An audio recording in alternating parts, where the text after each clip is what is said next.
आज चुनाव की वजह से शायद इतनी बातचीत हो रही है नारी शक्ति के बारे में, क्योंकि हमारे संविधान ने महिलाओं को ये अधिकार दिया, उनकी शक्ति को परिवर्तित किया वोट में।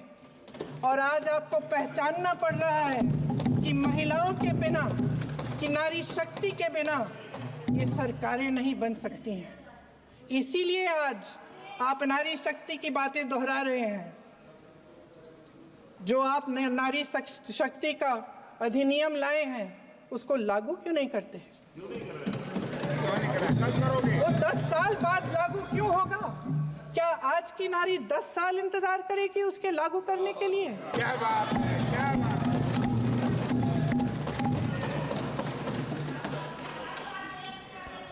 आज संसद में बैठे हुए सत्ता पक्ष के मेरे साथी ज़्यादा से ज़्यादा अतीत की बातें करते हैं।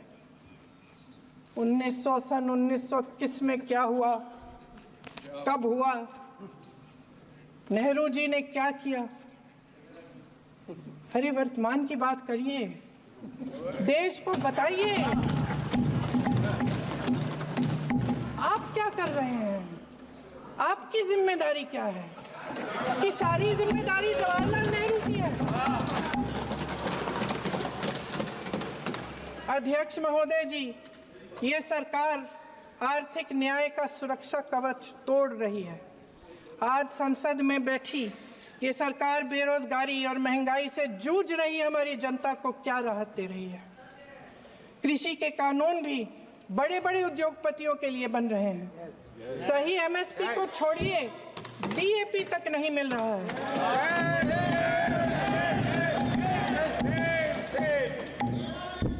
वायनाड से लेकर ललितपुर तक इस देश का किसान रो रहा है। आपदा आती है तो उसको कोई राहत नहीं मिलती। भगवान भरोसे है आज इस देश का किसान, उसको छोड़ दिया गया है।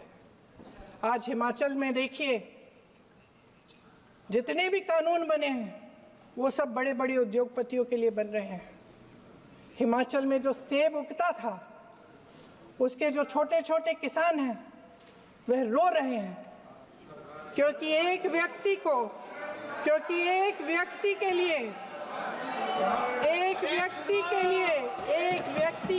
सब कुछ बदला जा रहा है। सुनने की हिम्मत रखो। मैं अध्यक्ष महोदय जी, अध्यक्ष महोदय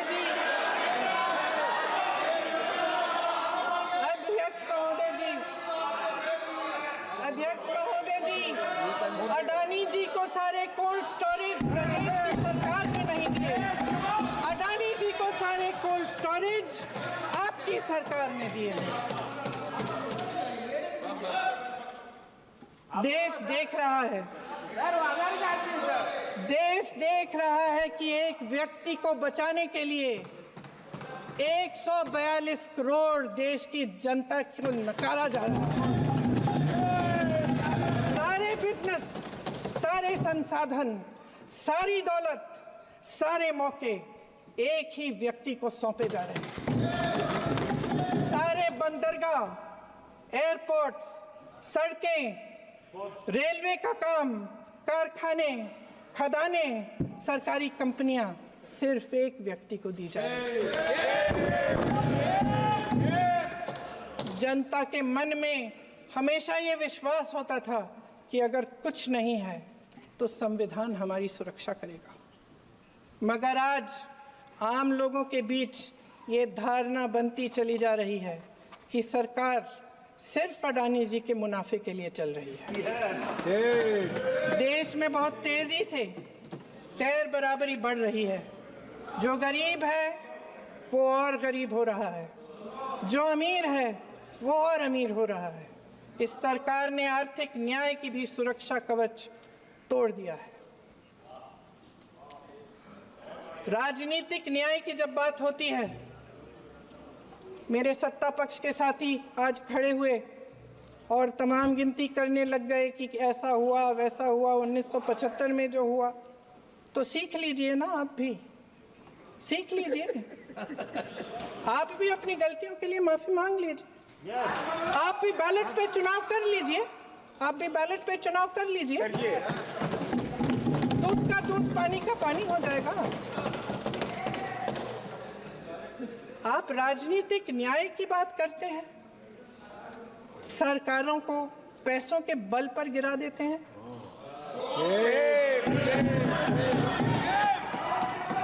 मेरा आग्रह है कि अपन संविधान में सकारात्मक बोले।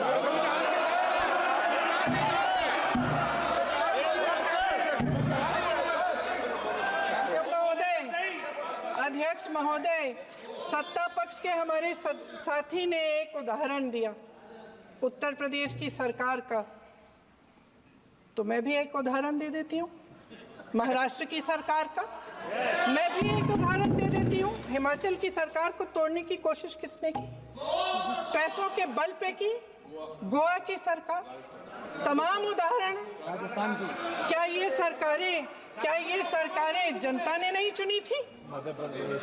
क्या संविधान इन पर लागू नहीं था?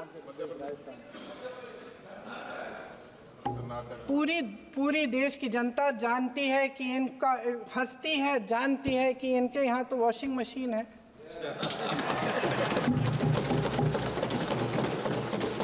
तो यहाँ से वहाँ जाता है, वो धुल जाता है। इस तरफ दाग, उस तरफ स्वच्छता। और मेरे कई ऐसे साथी हैं जो इस तरफ होते थे उस तरफ चले गए, मुझे दिख भी रहे हैं, वॉशिंग मशीन में शायद धुल गए हैं। अध्यक्ष महोदय, जहां भाईचारा और अपनापन होता था, जहां हमारे संविधान ने एकता का सुरक्षा कवच दिया था, वहां शक और घृणा के बीज बोए जा रहे हैं। एकता का सुरक्षा कवच तोड़ा जा रहा है। प्रधानमंत्री जी यहाँ सदन में संविधान की किताब को यूं माथे से लगाते हैं, लेकिन संभल में, हाथरस में, मणिपुर में जब न्याय की गुहार आती है, उठती है, तो उनके माथे पे शिकन तक नहीं आता।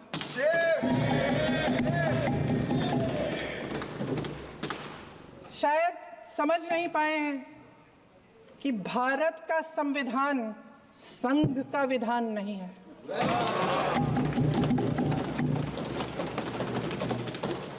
भारत के संविधान ने हमें एकता दी, हमें आपसी प्रेम दिया। उस मोहब्बत की दुकान जिस पर आपको हंसी आती है, उसके साथ करोड़ों देशवासी चले। करोड़ों देशवासियों के दिल में एक दूसरे के लिए प्रेम है, घृणा नहीं है।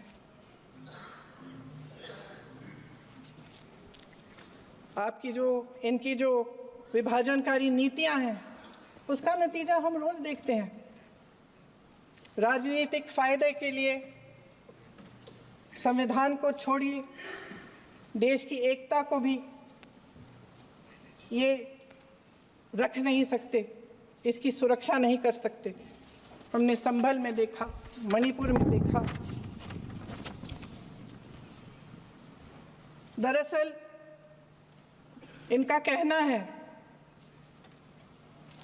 कि अलग अलग इस देश के अलग अलग हिस्से हैं, कैमरा लेकिन हमारा संविधान कहता है कि ये देश एक है और ये देश एक रहेगा। जहां खुला विवाद होता था, अभिव्यक्ति का सुरक्षा कवच होता था, इन्होंने भय का माहौल पैदा किया है। सत्ता पक्ष के मेरे साथी अक्सर 75 सालों की बात करते हैं, लेकिन इन 75 सालों में ये उम्मीद, आशा, ये अभिव्यक्ति की ज्योति कभी थमी नहीं, कभी बुझी नहीं। इस देश की जनता ने खुलकर आलोचना की, निडर होकर धरने किए, प्रदर्शन किए। जब जब जनता नाराज हुई, तब तब सत्ता को ललकारा, उसे चेतावनी दी, बड़े से बड़े नेताओं को कटघरे में खड़ा किया, उनसे जवाब मांगा, न्याय मांगा। इस देश के छोटे छोटे से नुक्कड़ की दुकानों में, चाय की दुकानों में, इस देश के घरों में, गलियों में, मोहल्लों में, अखबारों में, प्रकाशन घरों में, न्यायपालिकाओं में चर्चा कभी बंद नहीं हुई। लेकिन आज ये माहौल नहीं है।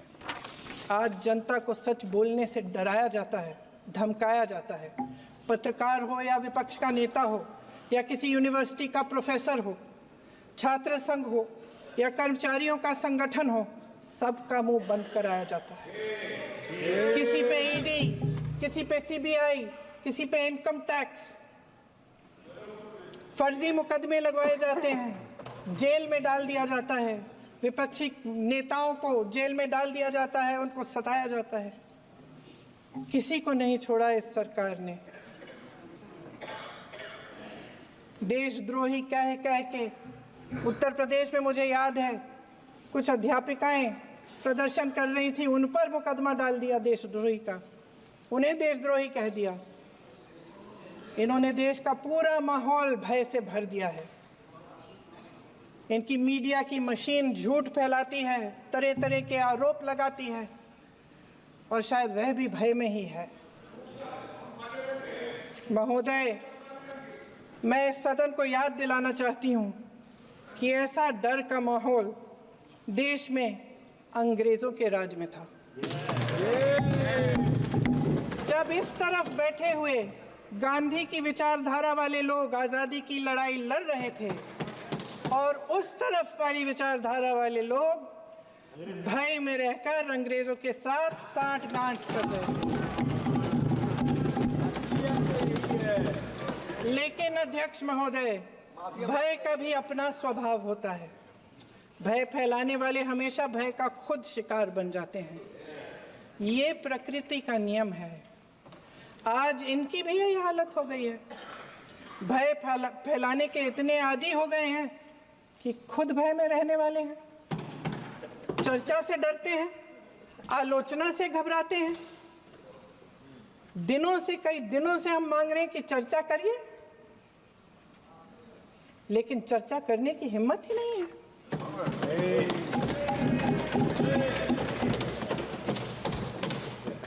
एक कहानी होती थी अध्यक्ष महोदय, शायद बचपन में आपने भी सुनी होगी। राजा भेष बदलकर बाजार में आलोचना सुनने जाता था। ये सुनने जाता था कि प्रजा मेरे बारे में क्या कह रही है, मैं सही रास्ते पे चल रहा हूँ कि नहीं। लेकिन आज का राजा, भेष तो बदलते हैं आज के राजा, शौक तो है उनको भेष बदलने का, लेकिन न जनता के बीच जाने की हिम्मत है और न आलोचना सुनने की। महोदय, मैं तो सदन में नहीं हूं।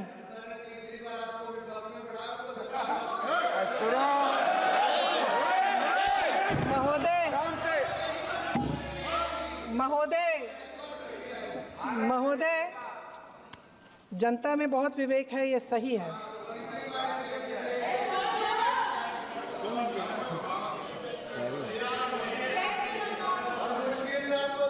अच्छा महोदय, मैं सदन में नहीं हूँ, कुछ हाँ ठीक है, मैं सदन में नहीं हूँ, मात्र 15 दिनों से आ रही हूँ।